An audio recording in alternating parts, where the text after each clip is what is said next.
High school sports bring excitement, competition, and school spirit, but with intense games also comes a risk of injury. That's why emergency medical services are an important presence at many sporting events. They're always ready to respond quickly and make sure student athletes get the care they need when it matters most. But you may wonder, how does someone begin in this career? I was getting to the end of high school and I didn't really know exactly what I wanted to do. So, when browsing the list of programs that I had opportunities with, the EMT basic program came up and it looked interesting. So, I tried it, kind of liked it. I have always wondered though, what are the most commonly injuries in high school sports events? The most common is probably a turned ankle. That's the most common. Concussions tend to be a little bit more common too, but mainly it's sprained ankles, maybe tweaked knees a little bit.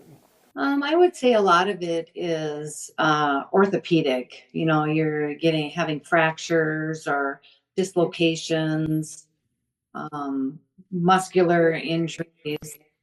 Quick medical response can make a big difference during sports injuries. Well, depending on the seriousness of the injury, the quick medical response can make the difference between life and death in worst case scenarios. Also, if there's any head or neck injury, any spinal injury that has caused unconsciousness and severe internal injuries, the timing of medical care is pretty important to get them to the appropriate hospital for definitive care. So, Sometimes they can get caught into serious situations where their training is critical. He was a cross country runner, and they were practicing, and he went down and went into a cardiac arrest.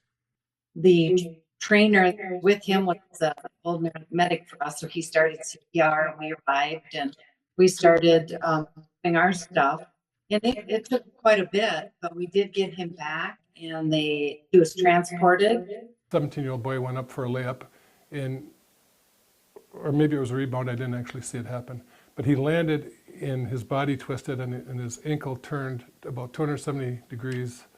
I saw that he was in shock. I checked to see if there was a pulse. If there was no pulse, then I would get one opportunity to try to manipulate the ankle so that there would be a pulse. But fortunately, there was a slight pulse. So I splinted it in the position that I found it. And I had somebody call for transport for 911.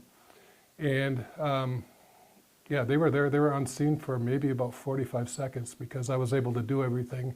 Moments like these remind student athletes about the importance of staying safe and taking care of their health during competition.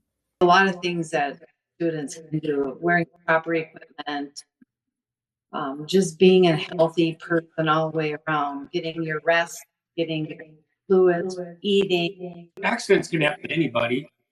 Even if you're healthy, it might not matter. But for the most part, you do better if you're healthy. So you do better both with the injury and then recovery if you've been taking care of yourself well before.